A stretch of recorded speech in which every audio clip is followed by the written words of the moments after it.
As the second game in the Tales series I finished in its entirety, the prequel to Tales of Berseria is a game that had my attention for a while before I first started playing it over a month ago. You play as Velvet, a young woman who lives with her brother Laphicet and her brother-in-law Artorias in a small town. Artorias, who is part of the Exorcists, the only ones who are capable of defeating the demons threatening the continent and its citizens, one day betrays Velvet and sacrifices her brother in a ritual.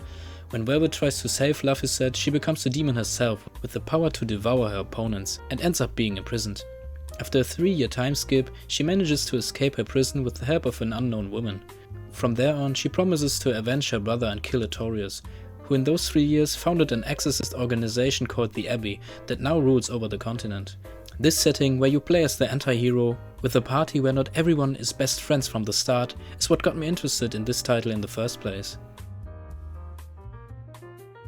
Besides the characters, one of the big strengths is the world itself. That with its hand-drawn looking cel-shading art style, a lot of little details and huge variety of locations that range from snowy mountain villages and deep forests to tropical islands, provides the perfect scenery for your journey. The gameplay itself consists of many things like traveling, talking to your party members, playing minigames to earn new costumes or riding your geoboard, but the main course of this adventure is the combat. And those combat sections vary a lot in style depending on the character you play as. You can have more or less just hack and slash combat with Velvet herself that can become a little button mashy over time. But you can also have a character like the witch Magilu that is also able to throw some fists, but is much more effective casting her various spells. Or someone like Eisen who can deliver heavy punches as well as some useful spells.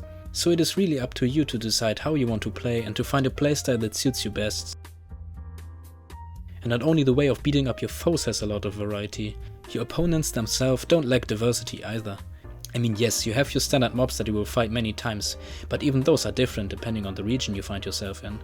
And in addition to that, you have the headhunter-like optional boss fights that are spread all over the continent, where you have to fight much stronger demons that sometimes even have an extra challenge to them, like only taking damage from reflected attacks. To wrap this up, I would say that Tales of Berseria's premise was what got me lured into trying it out.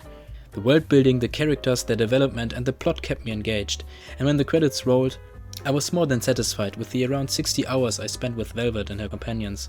So if you think you may enjoy an action JRPG with a versatile combat system, a variable collection of locations, and an interesting cast of characters with personalities that are a little rough around the edges, I recommend you give this game a chance, and I promise you, it will be worth your time. So if you watched until now, thank you for that. I would love to hear your opinion in the comments, and maybe consider liking and subscribing if you don't want to miss any future videos. And I hope to see you next time.